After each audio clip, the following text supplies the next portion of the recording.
Welcome to the Weight Loss Podcast, where we offer solutions to the obstacles you face when it comes to achieving your health and fitness goals. As a married couple who's lost a combined weight of 100 kilograms and 11 clothes sizes, our raw, real, and relatable stories will show you the path you must walk to achieve and, more importantly, maintain the results you know you can reach. Because we know it works. So get ready to share the success and show the results with your hosts, Matt and Courtney. Hello and welcome to the Weight Loss Podcast. We are back, season 12, I believe that it is. You believe correct. Unbelievably. And this season is a little bit different, so you might still be listening to us on your favourite podcast app, but you also might be watching us. So hello, for those of you who are watching us. This is very new to us. This is the first season we have done recordings of, or we are recording them. Oh yeah, video, that makes sense. We are video recording this whole season. Every season from here on out, we're video and audio from here on. So we like to upgrade. That's also why we didn't have a season to end 2024, because we spent a lot of time reconfiguring our recording room, deciding how we were going to do this, getting the layout, what's the equipment, what's the tech we're going to use, how does it work. We've had enough mistakes and screw-ups to learn a little bit. We have these fancy microphones now that are hopefully you can't see us, so we don't have to have big microphones in front of our faces. So it's all very different. I'm to be perfectly honest, I'm still getting used to it. This is very different for me, outside my comfort zone, shockingly enough. Everyone might be surprised at that, but I actually don't love to be recorded, and that's the whole purpose of doing a podcast in the first place. So it was really easy to talk because no one could see me, and now people can see me. Well, we could wear our pajamas or not even wear pants at all, and no one would know. I mean, then again, we have got a table here. Who knows what's underneath this desk? Yeah, I don't think we'll take the chance on that. So anyway, welcome. That is enough of the intro for that. Season 12 is now officially underway. You will be seeing us or hearing us as... Yeah, the whole point is you've got the option. We're leveling up. That's just what we like to do.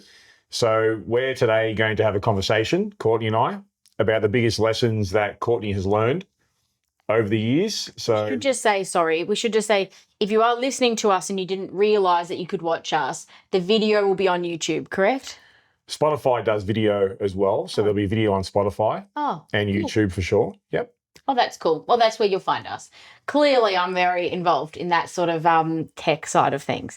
But anyway... I'll handle that.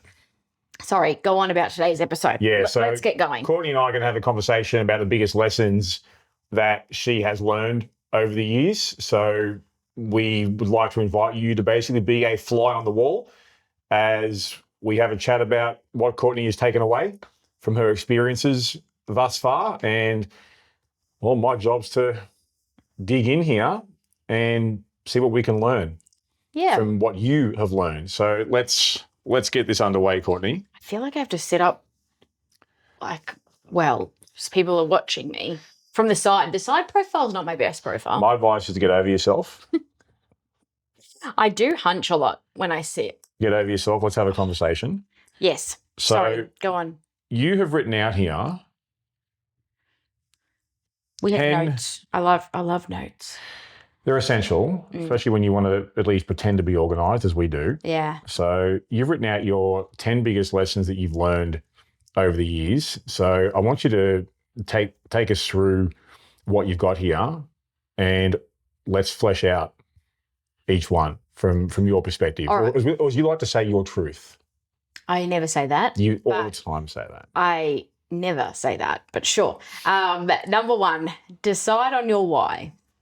Why what? Why what? How did I know that was going to be your first question? Because we've been married for almost 10 years and you know my shtick by now.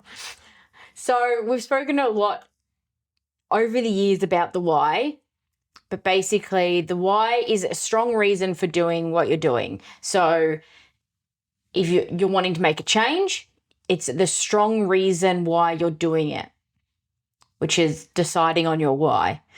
That's been a big deal for you? Yeah, I think it's been big for me, and literally every single person I've ever seen do something like this, make some sort of lifestyle change. Yeah. It has been essential for everyone. And it's one of those ones where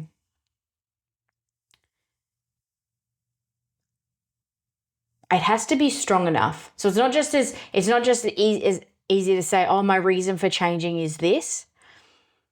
That's only sort of step one, I feel like, when it comes to this. So yes, it's really important to decide and make sure that you really got a good grasp as to why you're wanting to make a change, but it really has to be strong enough as well. And if it's not strong enough, I always find that needs then a bit more thought. How do you know when it's not strong enough? Well, I mean, what's the things that we've used in the past, Matt? We've asked people, on a scale, you could think about it as a scale, like on a scale of 1 to 10, how important is this to you kind of thing? So obviously, like maybe 10 being the most important thing that you can think of. But if someone answers with a 10, does that mean they're 100% correct? No. On your experience, like, how do you know when your why's strong enough? It's a good question. I think we've spoken about it in the past as a bit of a snapping point. So some people do have like a bit of a snap point where they just decide like... Have you? Yeah, I think my snapping point was like a realization. It was just like a real clarity point for me where I was just got to the stage where it just like made so much sense that I wasn't getting anywhere doing what I was doing. Yeah. I was unhappy with where I was at. Yeah. And if I wanted anything to change for myself in the future, I needed to be the catalyst for that change. So for me, it was like it was a real sort of like clarity, like mental clarity that I had, which was just that nothing is going to change unless I make the steps to change this. It almost sounds like taking ownership of the situation. It was a bit. Okay. Yeah. Yeah. And I think everybody's reasons for changing, though, are different. Like mine was very much like a mental stance for me. Like I wasn't happy with the way that I looked, and I knew mentally it was holding me back from doing things socially, making new friends, trying to date, all that sort of stuff when I was younger. It was holding me back, and I wasn't happy with where my life was at that point. And I think the biggest one for me is there's a difference between what you think you should do and what you want. Elaborate. Or what you need to do. I'm just trying to remember. Is that like the difference between needing and wanting? Yes, sorry, that's Okay. what I'm talking about. Okay. So there's a difference between what you think you need to do and what deep down you for yourself want. Have you gone through those differences? Yeah. Yeah. I think there's always growing up, I was always a bigger kid. Like I was always bigger for my height sort of thing all the way along. I was never a very naturally thin girl. As soon as I started going through puberty, I was just a bigger girl always. And so I was always very self-conscious about my size and my weight and the clothing that I wore and all of that sort of stuff, Yeah. all the way through school. And, you're talking about like the late 90s, early 2000s. It's a long time ago now. So I think it was a very much a time as well where like the thinner was the better.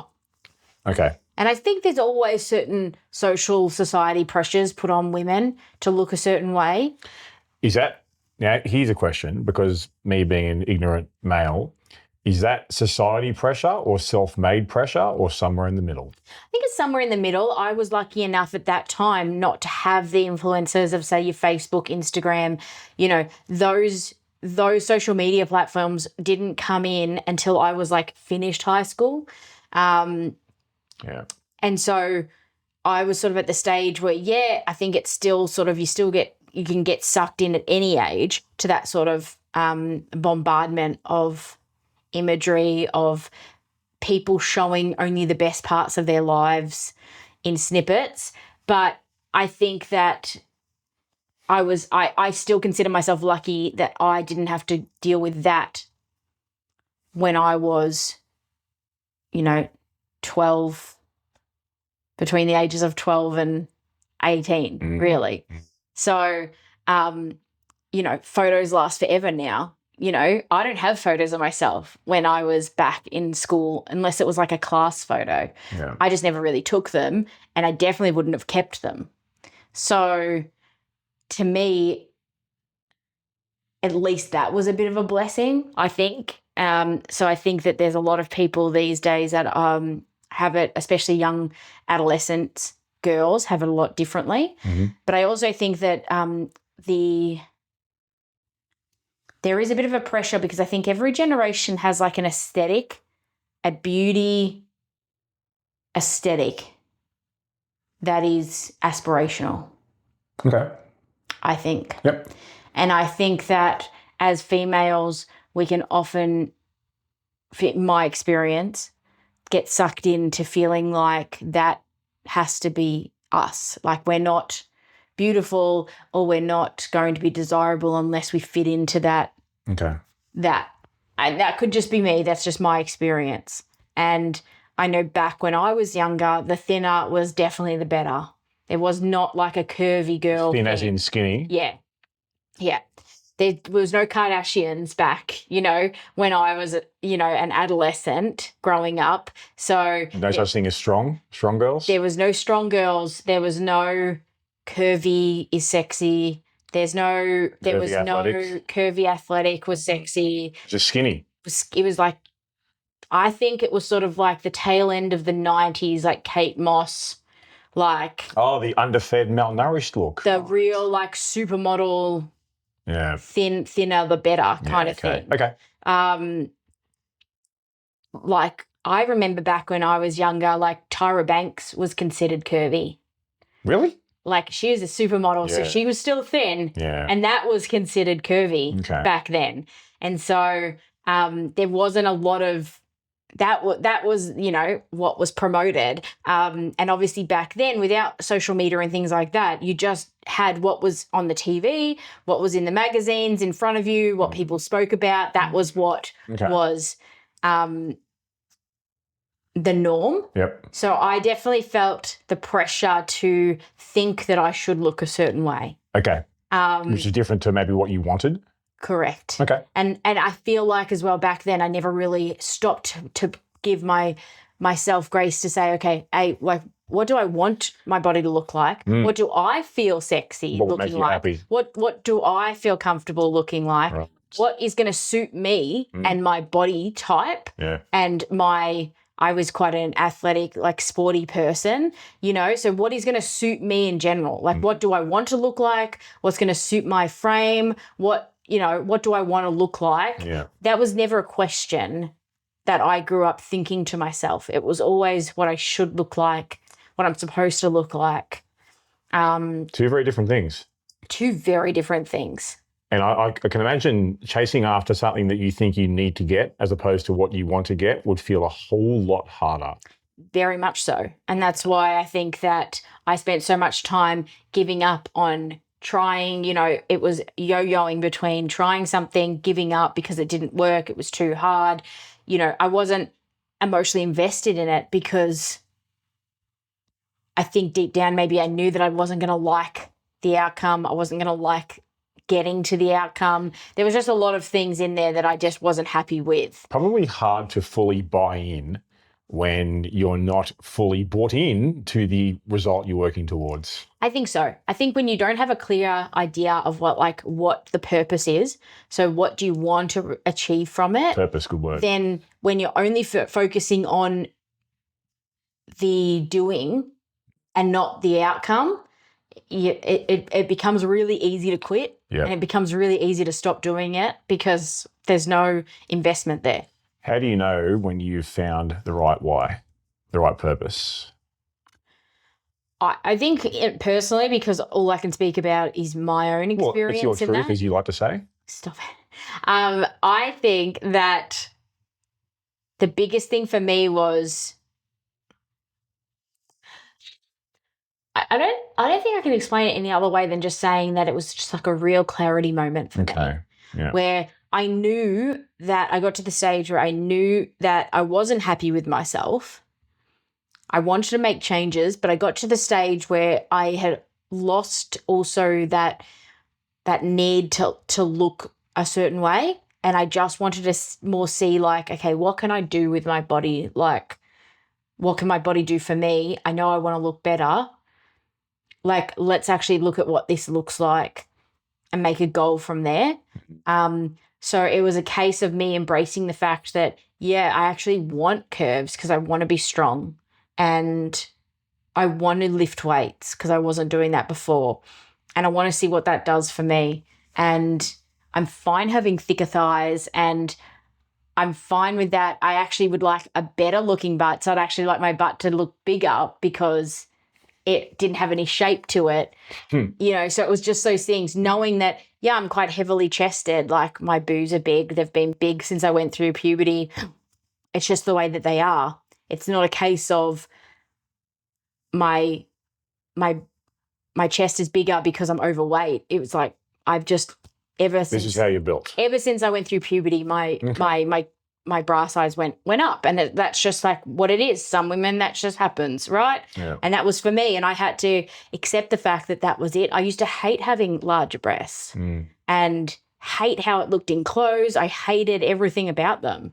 So I think it was a mixture of just starting to say, like, okay, I'm just going to accept my body for what it's giving me, but I know it can look better, and I just want to see what that looks like. Right. So what would you recommend someone do if they feel they haven't found their purpose or their reasons for change? I would suggest that you stop looking for outcomes until you figure that out. As in, don't do anything? Like, stop exercising? I wouldn't stop exercising, but I would stop just deciding on outcomes. So the actual process, if you're comfortable still exercising, still doing what you're doing, the process to get to that outcome, yeah, absolutely continue. But I would stop fixating on outcomes until you decide what you actually want. Because if you haven't decided then what your purpose is for doing it, I don't know, how you came up with an outcome in the first place. Like, did you just make it up? Or you took it from someone else? Or, like it's not purposeful enough. So I would stop coming up and focusing on outcomes until you really can get some clarity as to what you actually want. And if you don't know, I still think that that's fine. You don't have to come up with a purpose or a why straight away, but you just have to know that when times get hard, you're not gonna push through, because you're not gonna have that solid foundation to work from when things get hard and things get tough, and they will. So the chances are you're going to plateau where you are until you can come up with that strong reason why and that purpose for what you're doing. Then it takes a lot of self-reflection. Is that one way you would know what, if you've got a strong why, you'll push through when things get hard? Yeah. It's like, I feel like I think we've used this analogy before, but it still works, which is, to me, that your strong reason why and your purpose for change is really your foundation. It's the anchor point. So it's everything that is built from there. So whenever things get tough, life might kick you in the ass, Life will kick you in the ass. And it might literally, your entire foundation, like your entire building blocks that you've started, crumble all down. Like worst case scenario, this all crumbles down. You come back to the foundation then. Like the foundation is still there. So then you can just start building from it again. Okay. But if the foundation's not there, everything crumbles and there's like literally nothing left. Okay. All right. Move on to the next one. Yeah. You've got here, start growing a thick skin. This has that give less fucks smell about it. Would I be on the right track with this? Yeah. Yeah, nah? Yeah, no, it is. Yeah. It is. It's just one of those ones where I put it there because it's a great lesson learned, but I don't want to try to claim that I'm good at this. Like, it's not there because I've mastered it. Let's put it that way. Like, it's definitely not Is something. this like half a reminder for yourself still as it is for helpful for someone else? Absolutely. Okay. And I don't think not everything I've put on this list is on this list because it's like, hey, I've learnt this lesson and I've mastered it. I've just learnt this lesson sometimes the hard way and I'm still working on it. Right. Like, this isn't like one of them? completed list. Right. And this is 100% one of them. And I honestly think this for me will just be an ongoing thing. Okay. It's just the way that I'm built. I am a people pleaser by nature. I'm also quite an anxious person. And so when my mental health is suffering for whatever reason, my anxiety goes up and this becomes harder. It becomes harder to remind myself of. But it's definitely a lesson that I have learnt along the way for myself, that grow a thick skin, definitely easier said than done. Grow a thick skin about what? I think it could be a lot of things. You know, people always have their opinions about what you do. I obviously, for relating it back to life changes, people are going to have their opinions on what you're doing. So what you're eating, you know, the exercises that you're doing. Like a program that you're doing, you know, the time it's taking to do it, the money investment, the time investment. People will always have their opinions on what you're doing. So, I mean, I've heard it before. Why are you doing that? Why don't you just eat less? Why don't you just go on this diet? My sister tried this diet. It really worked for her. You should do it. Why are you going and lifting weights? You're going to look like a man. She's the most dumbest fucking thing I've ever heard. You know, why, you know, like, oh, you go to the gym a lot. You know, I still get that one sometimes is, oh, you go to the gym a lot. Yeah. Okay. You clearly don't. I go to work every day. Are we just pointing out like useless pieces of information here? What's the purpose of the statement? I don't understand what's going on. I go to the supermarket too. Like, what do you want me to say? I don't know, to me, you go to the gym a lot would be a compliment. Like, yeah, thanks. Yeah. It's just, I do. People are always going to have certain things that they say. And honestly, I found in my experience, everyone's experience is different. But in my experience, I would say like over 50% of the time, the people aren't saying the comment to be deliberately mean or be deliberately condescending or, you know, I think most of the time in my own experience, they're saying it just from their lack of information. They're naive about the situation. They truly think that they're saying something that is going to help you, or help me. I think some people just make comments and they don't always think the comments through. Maybe the comments come from a position of low awareness. Being naive, I think, is a big one, especially if maybe the person speaking has potentially never dealt with obesity or an overeating problem or something like that. You know, there's certain things that you can only learn from experience, right? Yeah. And someone who hasn't experienced it can definitely empathize, and maybe they can feel it because they've heard it a lot of time or they've worked with people or they have family members that have felt it. But there's a certain level of understanding that you get from actually experiencing it. Right. And I feel like sometimes people say things, as you say, they're just a little bit naive. Some people don't always think before they speak either. So some people will speak without realizing the way that it could come across. Still guilty. I think we're all guilty of that sometimes, honestly. We live in a pretty fast-paced life, and sometimes we make comments and then we think about it later and we think, maybe that wasn't the best thing to say. Question: how does one start growing a thick skin? For me, I think keeping that in mind is really key. So try not to think the worst of literally every person that may say something to you that rubs you a bit the wrong way. I know it's hard because I know often we're emotional creatures and sometimes we hear something and we think the worst of that person straight away, that they're doing it deliberately.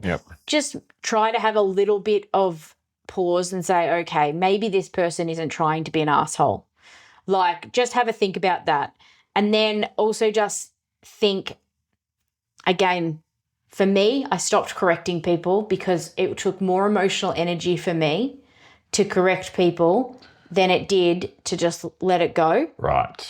So for me, the way that I started developing a thick skin on what people would say to me was literally just to nod politely and move on the conversation.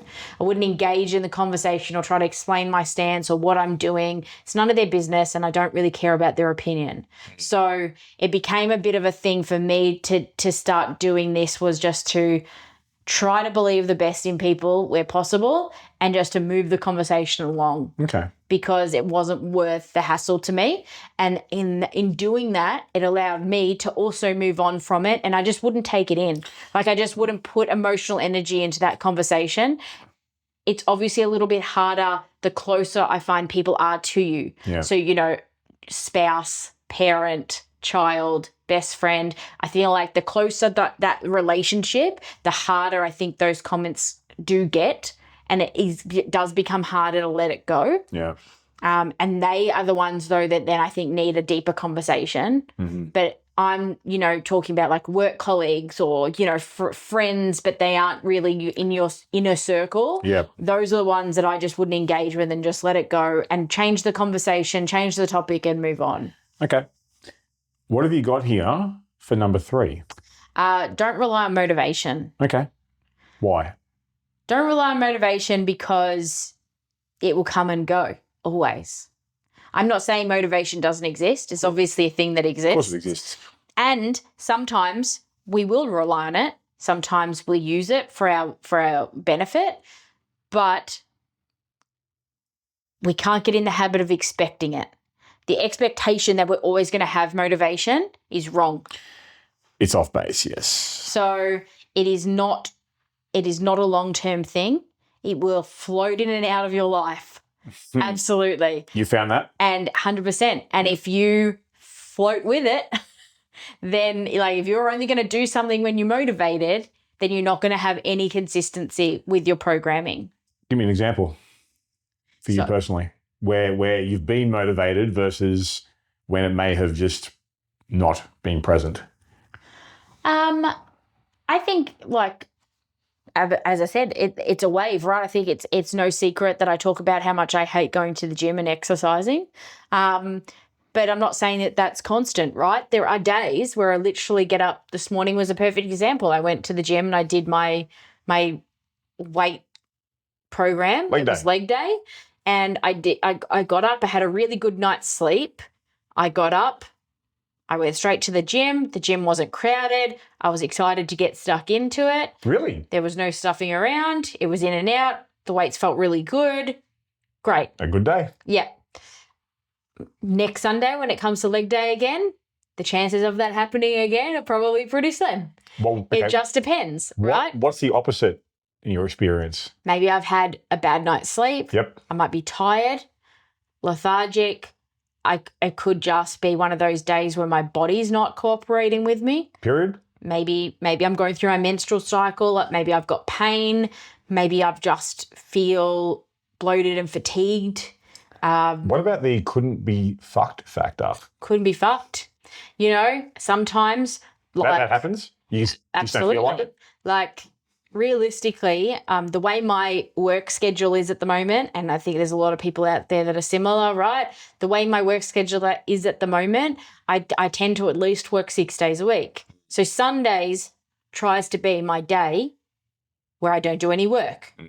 We're recording this on a Sunday, but anyway, it's fine. This is fun. But Sunday does tend to be, hopefully, both of our days where we don't have to actually work. Sometimes, so one day a week. Sometimes you got to do what you got to do. Yes, but usually speaking, so a good example is that I do my leg day on a Sunday. Yeah. But if I have other things that I also have to do on that Sunday, then the motivation goes down, right? Because then I start to think, man, this is my one day off that I don't have to like rush around. Yeah. I don't have to be busy, and now I've got this and this to do, which means I have to quickly get to the gym and do my leg day, which means I'm already thinking in my leg day about the other things I've got to do today, and then I've got to get home, and then I've got to clean the house, and suddenly I really don't want to go to the gym and do leg day because I just want to friggin' sit down and have a coffee in peace for 5 minutes before I have a busy day.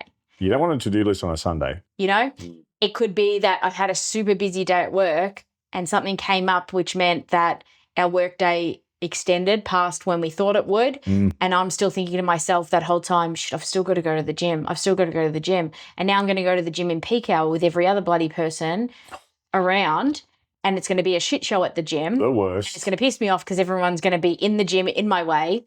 And then I've still got to get home, and then I've still got to cook dinner, you know? So is it sometimes when, you know, sometimes things happen in your day like that throws you out, and my motivation for actually getting to the gym and doing a hard workout goes down for me. That's just one prime example. Another prime example might be that, again, like I've had a shit day or I feel like shit, and the idea of going to the supermarket, doing a food shopping, coming home, doing a full food prep, I couldn't think of anything worse. No matter what the day is, that just sounds like shit to me. And honestly, if I was then relying on motivation, I wouldn't do those things and I would just sit home and just not eat. Yeah, I know, just personally speaking, if I was relying on motivation to do food shopping and cooking, I wouldn't do it. No. So I think it just, and there's other days where I actually don't mind it. Maybe you and I have a free afternoon and we say, hey, we're going to go and do grocery shopping together. Get a coffee. We're going to get a coffee. We'll make a bit of an outing of it. Yeah. And then we'll come home. We'll put the groceries away. It's almost like we'll share the pain doing it together. Sometimes it's not that bad, you know? So I think it just depends on the day. But this is like prime example of if we only did things when we were motivated, then you're not going to have consistency. Yeah. And I think the consistency here is the key. Yes. So I'm not saying that motivation doesn't exist. It does. It's real. Yep. I'm not saying you shouldn't rely on it when you've got it. You should. Yep. All I'm saying is you're not going to have it all the time. Yeah. So you have to just bear that in mind. Yep. Where you can't base your entire programming around motivation. Yep. Yeah. And just quickly, you're always going to have it more in the beginning. Yeah. You're going to have more motivated days and motivated times when you start something new. And then the honeymoon phase will run out. Then shit gets real and shit gets hard. And then you have to find something else to rely on to help you get through those hard times. Yeah. And it's not motivation. Yeah. You've got here, don't try to be perfect. You never will be. I thought this was supposed to be a perfect process. Like, realistically, this one kind of speaks for itself, right? You're never going to be perfect. You will make mistakes. You will feel shit about it. Don't let it derail your progress. Just accept the fact that you've made mistakes, which is easier for some people than other people, admittedly. Hard for me, as a self-proclaimed people pleaser and an anxious person. Yeah. I don't like to make mistakes. I don't like to be bad at things. I don't like the idea that I've let someone down. I don't like any of that. So for me, this is a really big one. Again, an ongoing one for me. I always have to remind myself of this one too. But it's really important to keep in mind, because if you let everything fall down at the first sign of a mistake, then you're not going to get very far in this process, because you're going to start racking up little mistakes pretty quickly, pretty early days, and it's fine. You will still make progress if you make mistakes. That's the biggest thing, right? We all want to have this meltdown because our brains want to convince us of the fact that we've made a mistake, the whole thing's shit, right? Start again. Don't fucking start again. It's a waste of time and it's a waste of emotional energy. Yeah. Just dwell on it for as long as you feel like you need to. Have a little pity party if you need to, but don't let that go for too long. Tell yourself that it's fine. It's all going to be fine. It's a mistake. Mistakes happen. Remember, this is a lifestyle change. This is not a diet. So you're not expected to be perfect for the rest of your life. Well, I think how can you improve if you don't fuck up to learn from those fuck ups? 100%. There are going to be days where maybe you missed a workout in a week and you didn't realize, or, you know, the whole week just fucked up and somehow you missed a workout. Okay. It's fine. Like, you skipped a meal. Okay. You maybe had one too many cheat meals, off script meals that week. Okay. Let's not throw the baby out with the bathwater. Calm the fuck down. Take a deep breath and focus on the next thing that you've got to do. I like it when you get like this. This is good. Well, it's also talking to myself when I say this, Yeah, right? I'm not just talking to you. I'm also talking to myself because, again, this is, like I said, that is one of those ones as well for me that I have to do that exercise. I have to tell myself that. Calm the fuck down, Courtney. It's okay. Get over yourself. You're not that important. Move on to the next thing. That's literally what my inner monologue when I make mistakes. Number 5 here. I like this. What do you got here? Don't eat food you hate. Don't eat food you hate. Yes. Solid advice, but why? Because I think that the number one thing is you don't need to. So that's probably like number one. You do not need to eat food you hate to lose weight and to change your health. Get stronger. Get leaner. You don't have to eat food you hate. You don't have to eat the same thing every day. Like, can if you want to. You don't have to. This is the thing, right? You can if you want to. There are some people out there that are more than happy to eat chicken and broccoli and rice. Fine. If that makes you happy, I don't care. No one else should care. Just don't follow them, apparently as some sort of like role model that you have to live up to. That is what they are doing with their life. That is fine. Focus on yours, which is what is going to help you get to your goals. And for me personally, it is 100% not eating food I hate or eating the same thing for every meal and every day. That is not the way my brain is wired. I will be miserable if that happens. And again, we are trying to make our lives better, people. Why are we miserable?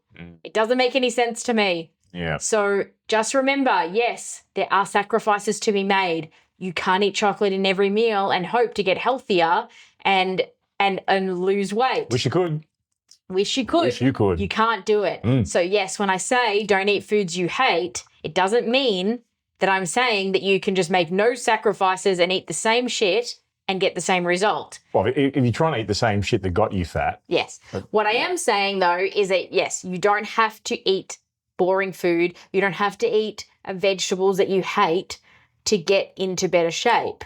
This has the vibes of you don't need to be deprived. Yes. To get where you want to go. Yes. There's a balance. And again, this all comes down to the fact that we're talking about lifestyle change, like permanent lifestyle change, not dieting.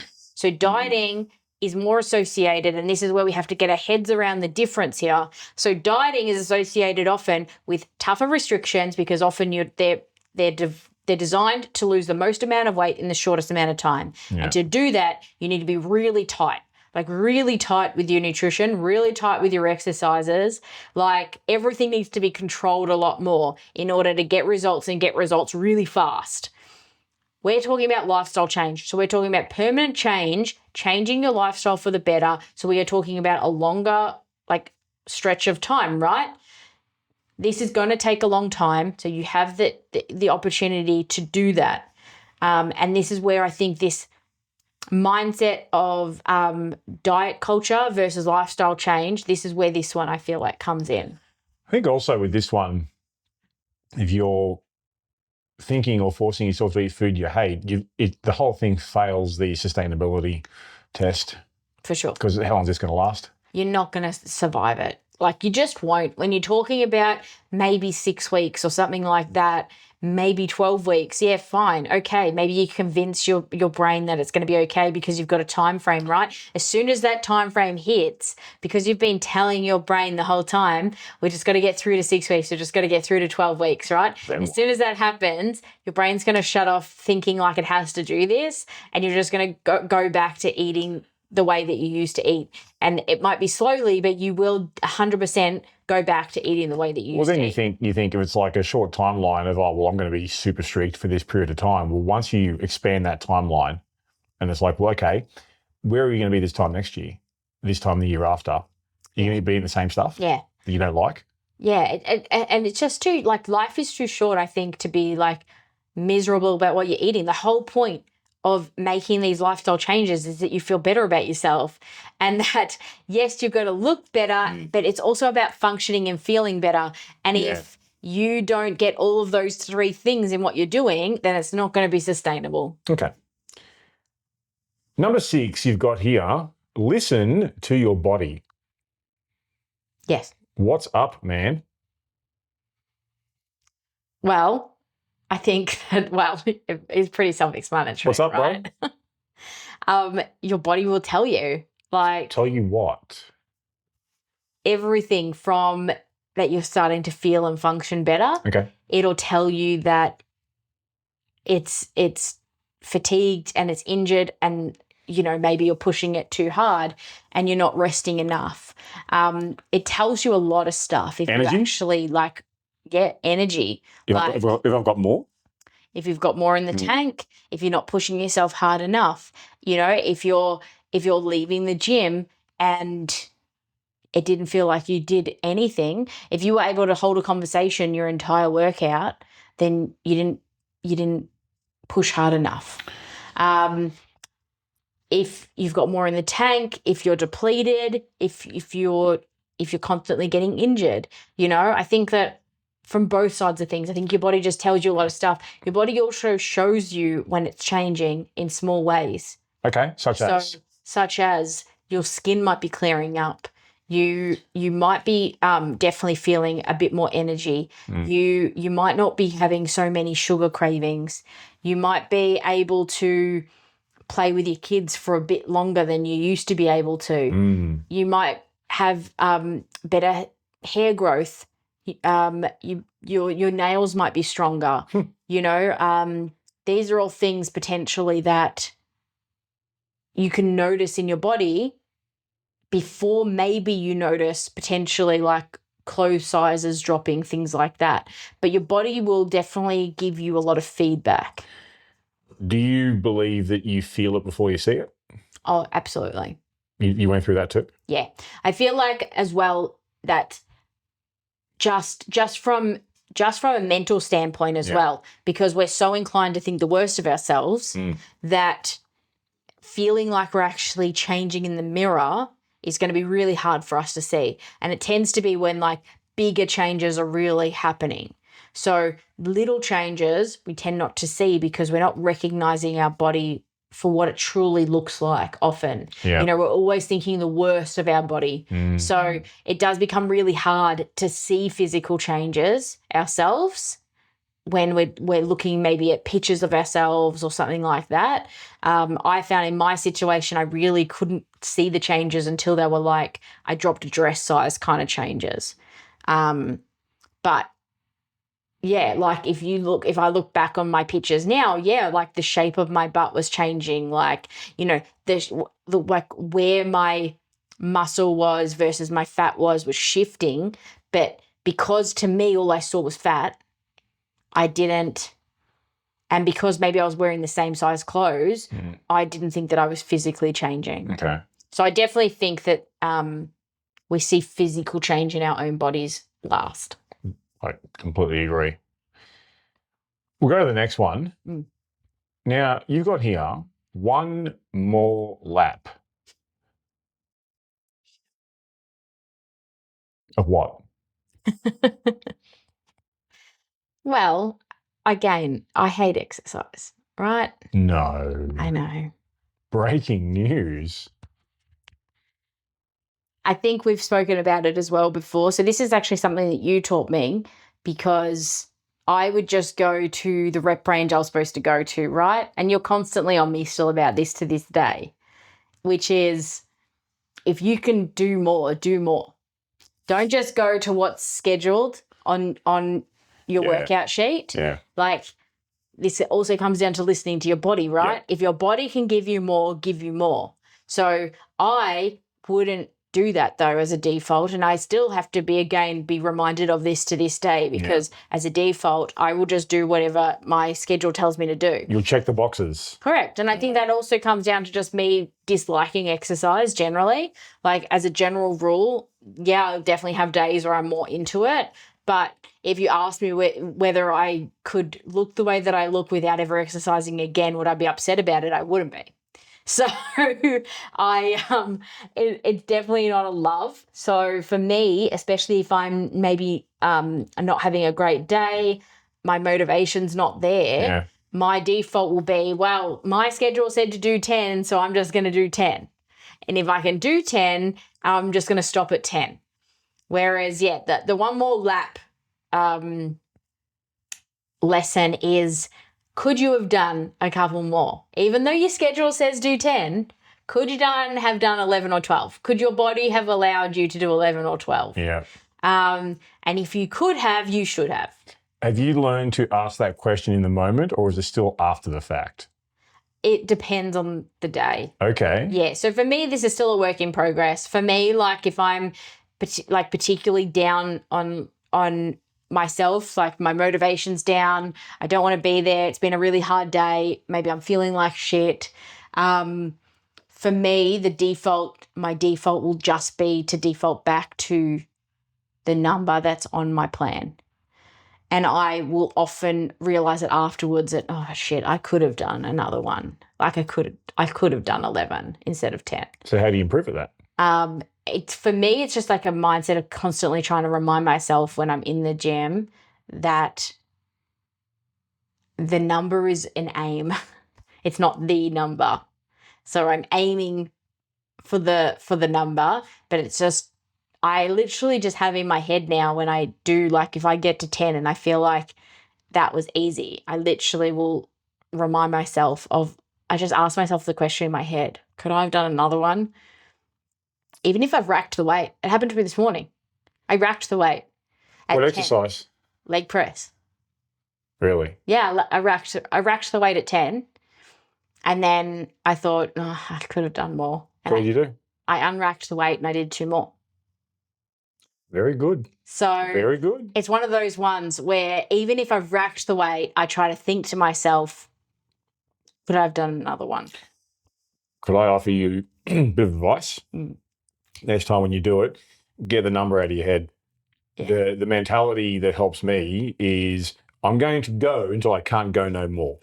Yeah, and then we'll see where that ends up. Yes. Now, if it ends up above the target number, then I'm going heavier next week. If it ends up at the target number, well, fucking okay. That's a good one too if you ever like lose count, because it's happened to me in the past too, right? For some unknown reason, like I've lost count and I think, well, fuck it, I'm just going to keep going there. Advice I've given to people over the years, and including myself, is I use the phrase rep it out. So the program might say, well, you're at the 8 to 10 rep range for this month. Fuck that, rep it out. Yeah. Do as much as you can. Yeah. See where you are. Yeah. Next time you and I are going to hit the gym tomorrow together. Yes. Because I've got chest day and you'll have something day. You're going to rep it out with me. Yeah. I think with those as well, like the main thing to remember is that we can't always trust our brains to know, like, when our body's done. Now, the brain seeks comfort. Our body has to be the one to tell us when our body's done. The brain seeks comfort. Yeah. And it wants you to be as comfortable and safe as possible. And sometimes that can be to your detriment. Yeah. We'll go to the next one here. I love this. Don't be afraid to ask for help. Yeah, this is a pretty quick one, right? So it's pretty self-explanatory. Don't be afraid to ask for help. Is it though? Is it that quick and self-explanatory? I mean, for some people, this is really easier said than done. Because asking for help, I want your perspective here, but there's a level of vulnerability. Oh, 100%. I'm not saying doing it is easy. I'm just saying it's pretty self-explanatory what it means, right? Okay. Yep. So don't be afraid to ask for help. I did. You did. Over the years, we've all asked for help with certain things. Constantly. I think it's just one of those ones, you're right. I mean, often for some people it's really harder than others. It took me a long time to build up the confidence and originally to do it. But it's just one of those ones where we have to be able to ask for help along the way. Initially, maybe when we get started, anywhere along the way. It doesn't really matter when. Plateaus. If you need help, ask for it. It doesn't have to be necessarily from a professional. This may even just be you need help from your family, because... Well, help can also mean support. Support. You support people. You might need help from them because there's something not working in you might have plateaued. It might be becoming a little bit too hard in certain areas to get it all done yourself. You might need a little bit of help.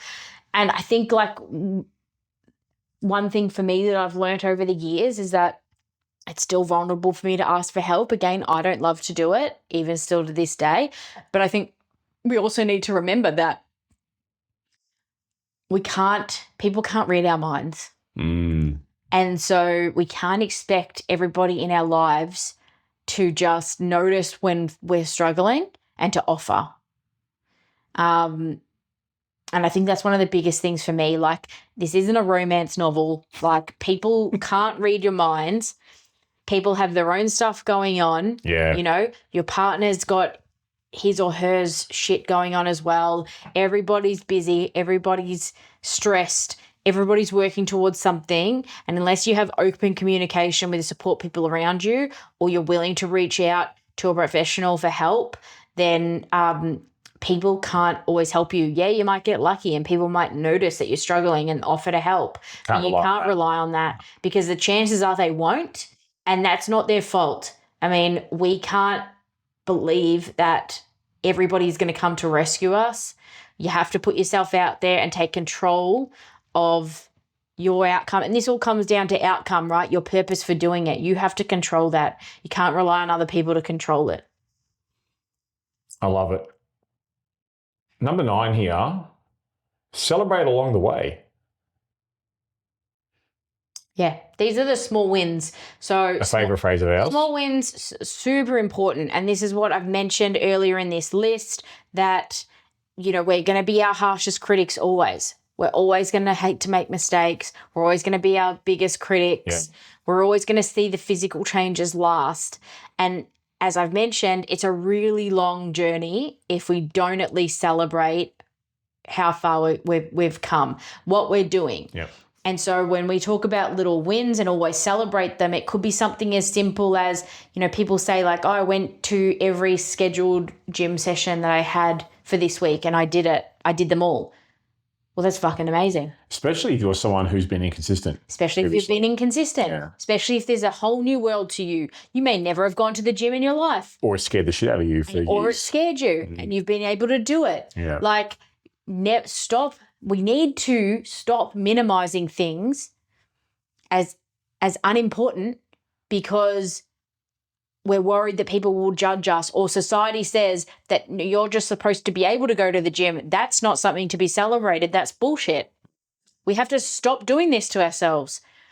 If it is important and it is a big step for you, then it's fucking important. Yeah. And it should be celebrated. Yeah. Now, I'm not saying that you have to throw a bloody parade. But what I am saying is that you have to at least acknowledge the fact in yourself. We have to get to celebrate ourselves, right? And again, this is what leads me into the last one, right? Asking for help. People can't read your bloody minds. If you don't tell people that you're proud of yourself because you went to the gym every day this week and that is abnormal for you, or you got over your fear of going to the gym and you went every day this week and you're really proud of yourself for that, if you don't actually put that out there, then other people can't be excited for you because they don't know maybe that was a big step for you or that was really important to you. But even if nobody else finds out, just be happy for yourself. Just celebrate it for yourself. Like, celebrate these small wins because it is a long fucking journey. Like, we are talking about sometimes for some people, this is going to take years to get to ultimately where you want to get to as your first major milestone goal for yourself. It might take a year. It might take 2 years. I don't know. It just depends on the goal, right? And the person. So it might take a really long time. And that is too long to wait to be able to celebrate anything that you're doing. You are working too hard and you are putting too much of your time and your money and your sweat and your tears into this to be saying, oh no, you can't celebrate anything until you reach X. That's bullshit. I think it's also good to normalise the recognition of little achievements, that improvements you've made that the previous version of you would not have done. 100%. I think any sort of change, even if it's a mental change for yourself, you've had some sort of like mental clarity on something, you know, great. Be proud of yourself. Celebrate that. Also, even it could be things like, I handled this situation way better than I did previously. Yeah. Previously, a situation like this led me to consuming 3 cakes and 5 blocks of chocolate and 2 litres of ice cream. This time I had my usual stir fry and veg. Perfect example. Yeah. Yeah. Perfect example. If you're an emotional eater, the way that you handle particular situations, celebrate that. And like we've come down, like what we mentioned earlier, it might be that you have more energy. You're not crashing at 3:30 in the afternoon anymore. You've realised you're able to play with your kids a little bit more. You know, you've realised that you don't get as puffed going on for a walk around the block. You're in less pain. Okay, great. They are all fantastic things that need to be recognised. Well, they all, don't they? And it's just that little recognition for ourselves to say, you know what, great job. You're doing what you set out to do. You're starting to achieve things. And it's all going to get you to your big goal. It's all going to get you to the purpose and for the reason why you decided to do this in the first place. It's all working towards there, but you have to at least acknowledge them to yourself, because again, what I found with myself being in that never-ending cycle of putting myself down all the time, it's like that in itself is a really big habit that we need to try to stop. Like we need to stop beating ourselves up mentally constantly. And by celebrating some of these small wins, you're also helping to create that change. You just said something that really sticks with me that is a big deal, I think, is celebrating you doing something that you set out to do, which I hear as celebrating doing something you said you would do. Yeah. That is a sneaky big deal because of how easy it is to do this and not, for those who aren't watching the video, I'm making the hand gesture of talking. It's easier to talk and back it up with fuck all. And if you're proving to yourself that, no, I'm doing what I said I would do. It's not easy, but I'm doing it. Like, you know what? Yeah. Well done, bro. Absolutely. Or sister, well done. And it's all about reframing it mentally for yourselves because, again, you're always going to have those times where you feel like you're shit and you feel like you're a failure and you feel like you're doing nothing. That's normal. But that's why these times are really important clarity for yourself, because you have to have a bit of a balance in that. And it's going to be a mental hurdle to try to overcome being so self-critical all the time. Don't get overwhelmed. Yeah. Don't get overwhelmed. Definitely in the easier said than done category. This falls directly in that category. This is one that is very much, when I was writing this, it was very much a don't try to fix everything at once. That's right? The actual tip here, isn't it? Yeah. Don't try to fix everything at once, because it will overwhelm you and it will cause you to potentially freeze and do nothing. So it does open up to the all or nothing approach, doesn't it? Yeah. It's very much one of those ones of don't try to fix everything at once. Try to break it down for yourself. You know, you've got an ultimate goal. You've got that ultimate reason why. You've got that ultimate purpose for the catalyst of change. You've got all of those things in place. Maybe you've got a program and you've got some changes that you're going to be implementing with your eating habits and your nutrition, your lifestyle. You've got all those things in place for yourself. Try to break it down. Try to have smaller things to change, maybe smaller targets to hit. So, it's not going to change your ultimate reason why. It's not going to change your ultimate goal, but you have to try to break things down, because, again, if you're looking so far in the future, it can seem really far away. It can seem really big and overwhelming, especially if you have to make a lot of changes mentally, physically. You know, you might never have exercised properly before. You might never have been to a gym before. You might never have actually put a lot of effort into cooking your own food or meal prepping. You know, all of these things might be new to you. And if you try to do them all at once and you try to get them all perfect at one time, then that's a recipe for disaster for yourself. And, you know, you want to set yourself up for success, right? Especially in the early days of this, because you've done all of this mental work to get yourself in a position where you're ready for this, and you've found your reason why, and you've found your purpose, and it's all strong enough, and you're really energetic, and you've just found what you want to do. You're fired up. You're fired up. You've found maybe the exercise program that's going to work for you. You've found the changes that you need to make in your nutrition. You've got the support you need. The last thing you want to do then is set yourself up for failure in those early days where you should be the most excited to make these changes. So just don't overwhelm yourself. If you need to take these changes slowly and implement one at a time, do it. If you need to focus on one thing and then you're going to focus on the next thing, that's fine. Do it. You've got to find something that's going to be sustainable for you and not overwhelm you, because as soon as you get overwhelmed, and you're going to have that negative feelings, all of that negative self-talk's going to come in, the more chances you are of quitting. And you just want to set yourself up for success as much as possible. And it's the same thing if you make mistakes. You know, you might be further down the line and you might be making some mistakes, or you might be feeling like you're going backwards because you've let bad habits back in or something like that. It's okay. Again, let's not try to fix everything at once. Try to fix one thing at a time. It also, that goes back to the sustainability thing we mentioned earlier. Like, how sustainable is it to literally try and fix every problem at the same time?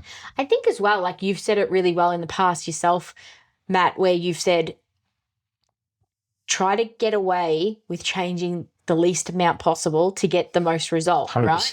So we speak about that. We speak about how little can we change in our lifestyle to get the most benefit of a result. Yeah. Because why would we change everything if we can change one or two things and get the same result, right? Yeah, so that's, again, like if you get overwhelmed and try to change everything, then you never maybe realize that you might have been able to change half those things and got the same results. And make your life easier. So not only is it better mentally to not overwhelm yourself and to take things slowly, don't try to fix everything at once. It also just might work out better for you in the long run. So trying to fix everything at once is unrealistic. Yeah. And I think sets you up for failure. Yeah. It's just misaligned expectations of like, oh, well, for me to get where I want to go, I have to fix all 100 problems that I think I've got. Well, hang on. What if you fix 25 and get the same outcome? Yeah, awesome. Great.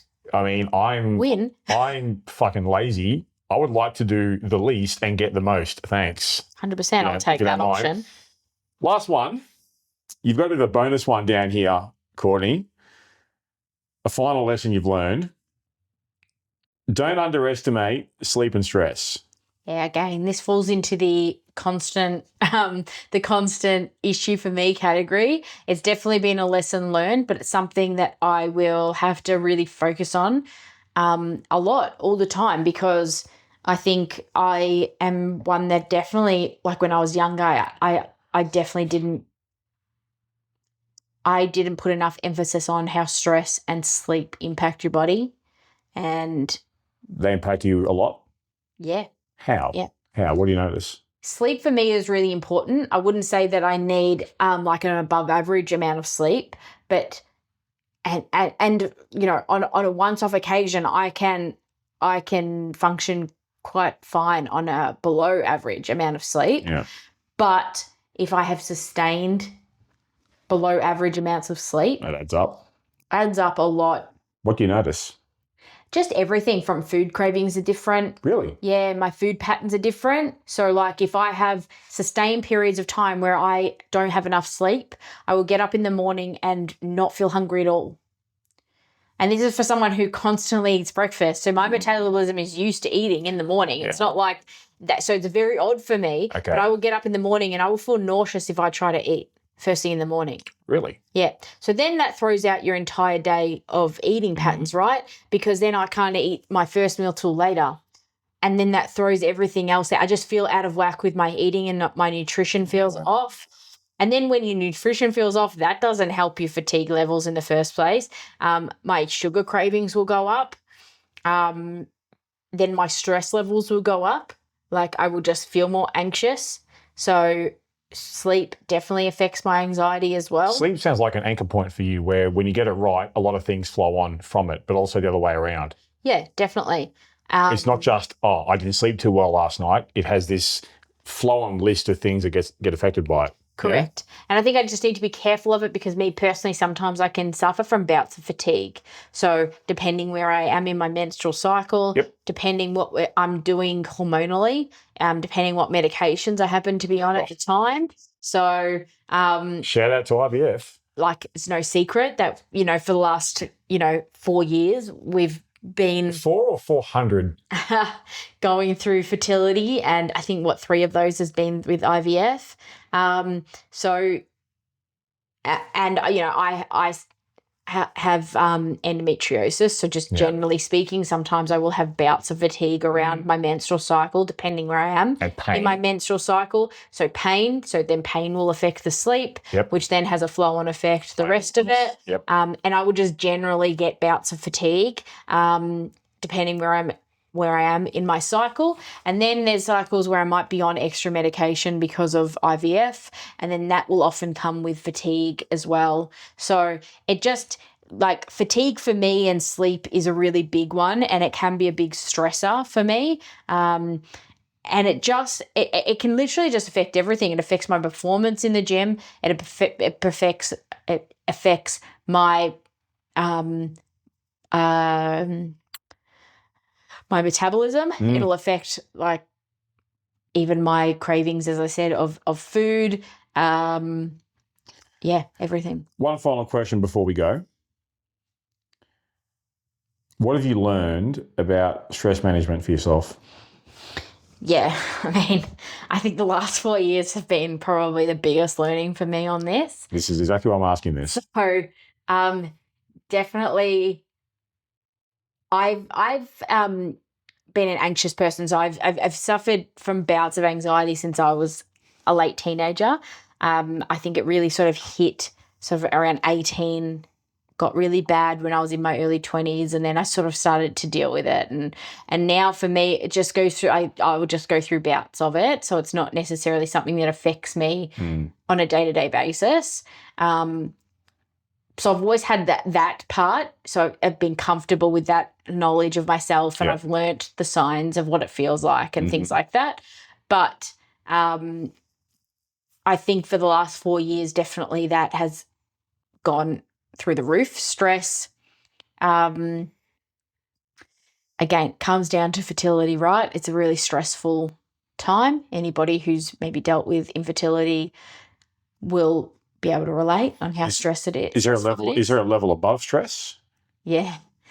It's hard to describe, if you haven't gone through the stress of infertility, what it feels like, but I think people can sort of get the picture. What would your sort of 5-word summary be? It's really hard to describe.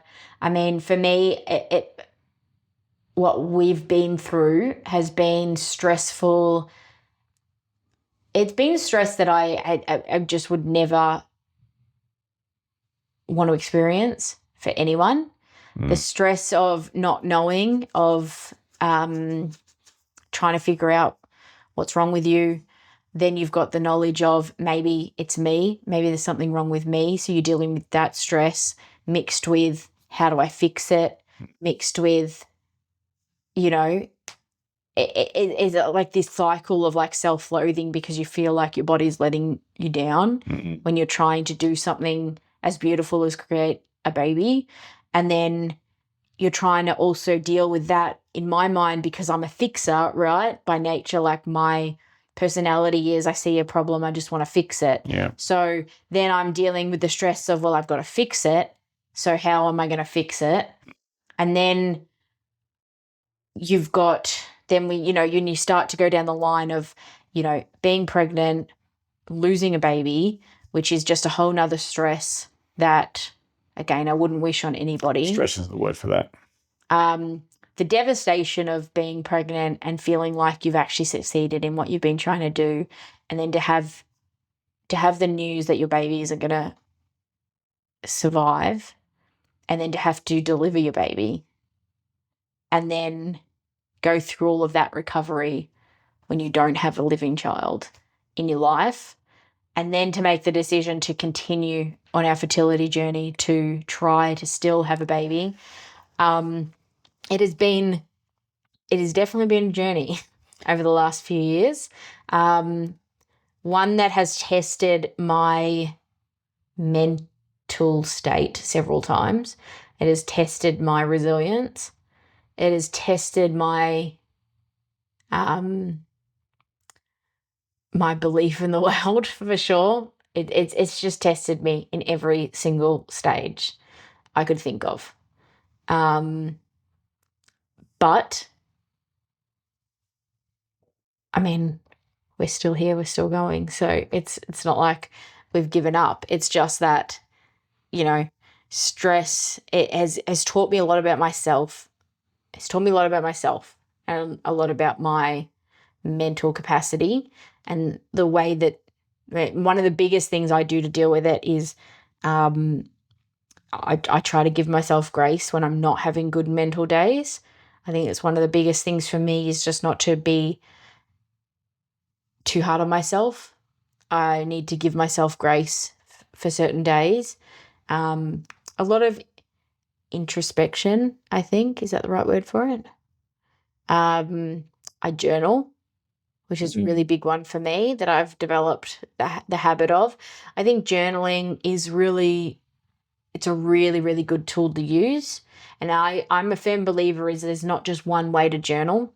So I know there's a lot of people out there that will say like, oh, you should do it this way or you should use this book of like, you know, that has pre-prompted questions asked and things like that. I literally just use an empty notebook. Yours is blank pages, isn't it? Blank pages. Yeah. And so empty notebook. And if you were to reread them, it might make sense. It might make literally no sense. It doesn't really matter. I personally don't reread them. So it doesn't make any difference to me at the time what I write down. It's like a brain dump, is it? It's I use it as a bit of a brain dump. Yeah. And then I'll also make sure that I write out what I'm grateful for that day. Yeah. Just for something positive because sometimes my brain dumps can be literally all negative because it's a way to get those negative thoughts out. So I just want to make sure I've got some sort of positive thought process in that time. But I don't think there's one perfect way to do journaling. I think that it's just like a really good tool to be used. Not for everyone. I definitely think that if you haven't tried it and you're suffering with stress or anxiety, you should try it. One thing I've noticed before we head off, that tell me if my observation is wrong here or not. I think this helped you a lot with stress is picking up a new hobby. Reading. Yeah. See, to me, I look at it as being, it's not the reading, it's just the fact you've got a hobby. You found one that has really centered you and chilled you the fuck out. Yeah. Yeah. That appears to have been a big deal in terms of your stress management. Would I be correct? Yeah, I would definitely say so. And I think that's one that you were on me for a really long time to find a hobby. And yes, because you obviously have your own hobbies. So that's one of the ways that you have dealt with stress over these last 4 years as well. Yep. Well, longer than that, but in particular over the last 4 years. But I think that has definitely made a huge difference. I think finding a hobby that allows you to switch off. It's almost a bit of a reward too sometimes when you go through hard days and you think, oh, it's okay because I can do X when I get home and when I chill out or something like that. A reward waiting for you at the end. Bit of a reward. It's also for me and I think for you as well, it's a mind escape. Oh, yeah. So I don't need to think about anything that's happening in my life while I'm reading because I'm involved. I'm invested in the story, right? I'm invested in what's happening in front of me. Characters. It's a whole different. It's a whole different world that I'm entering into. So I don't have to think about my life in that moment or what I'm doing or what I've got to do or, you know, anything like that. So if it's not reading, it could be something else. But I definitely agree with you. I think that finding a hobby of a way for my brain to just relax, to switch off, because my particular stress is very much an overthinking stress. So I will be an overthinker, which leads to my anxiety, which then leads to more overthinking, which then can really impact things like my sleep and my hormones and things like that. Reading slows your brain down? Reading will slow my brain down. Yeah. So I think it's finding that sort of hobby that's going to work within how your body reacts to stress. Because I also think that everyone's mind and body reacts to stress differently. Yep. And so me recognizing the fact that, okay, my mind is overthinking, it is going into that anxious, you know, sort of fight or flight mentality. It's like, okay, well, that's for me. So I need to pick books. So I didn't pick reading as a hobby, like technically based off my stress.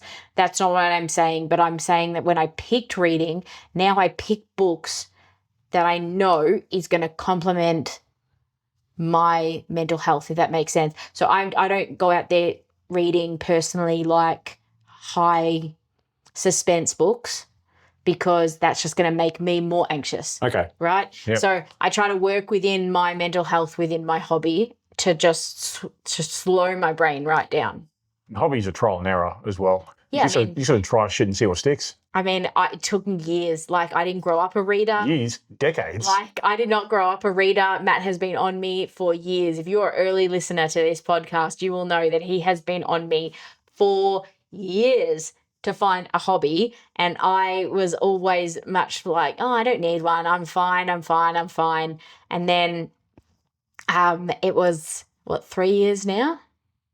2 years? 2 years. Yeah, it's not 3. 2 years. It's a recent thing. No, it was almost 2 years. It was right after the birth of our baby that I was not in a good mental place, and I needed some sort of escape, and I picked up a book and haven't looked back. So it hasn't even been 2 years yet. No, it hasn't. And it feels like I've been reading forever. So you're a power reader now, but the whole point here is looking, from what I understand here, just looking for ways to manage the stress in your life in positive ways. Yeah, I think so. And never give up on it. Like, if you haven't found that thing yet that is helping, then don't give up. Well, you did in your mid-30s. Yeah, because I feel like there's always going to be some sort of way that you can get help. Definitely seek help. I mean, I've asked people for help through this time as well with my stress, not just with my fitness and my health journey. So, I have support people that I can talk to, that, a friendship, that I can speak to honestly, and I feel vulnerable and safe enough to do that. So don't be afraid to ask for help as well with this, but never feel like, oh, there's just nothing out there that can help, because there will be. It is just trying to find the right thing. Well done. Well said. I reckon we wrap it up. Yeah, I feel like we've ended on a sad note there, but I hope that. I don't think it's so much a sad note as it's just like things that you've learned. Like, that's the whole point here. Yeah, and I mean, I think that it also goes to show, right? So that, like, I've learnt more lessons in the last sort of 4 years than I would have even thought that I would have learnt about myself. Yeah. So when you go through hard times as well, there are also lessons that you can learn from those, and you make changes as you go along, right? I mean, the biggest lessons come from hard times. Yeah. So I reckon we're done. This is our new way to show that we're done. Oh, we're going to close these? Yeah, we're going to close Is this these it? up. We're closing our laptops. We're closing our laptops. That is officially the end of our podcast for the day. We're done. So maybe we want to give a quick shout out to our Facebook group. Our Facebook group is the Weight Loss Podcast on Facebook. And you should really come and hang out with us in our Facebook group. So just search for, you guessed it, the Weight Loss Podcast. The Weight Loss Podcast. We also love emails and feedback and questions and observations, and I don't mind a bit of abuse from time to time. Where can we be emailed? A podcast at theweightlosspodcast.com. Yep. And we will see you next time. Don't you worry. We will be going through Matt's biggest lessons learnt in this season as well. Yep, all 10 minutes worth. Yeah, right. Thanks for joining. See you soon. Bye. Are you ready to share your success? Head over to our website for full access to our show notes, resources based on today's topic, and links to our Facebook group so you can share your story with our hosts and many others out there who are looking to achieve and maintain their health and fitness goals. You can find all that and more exclusively at theweightlosspodcast.com.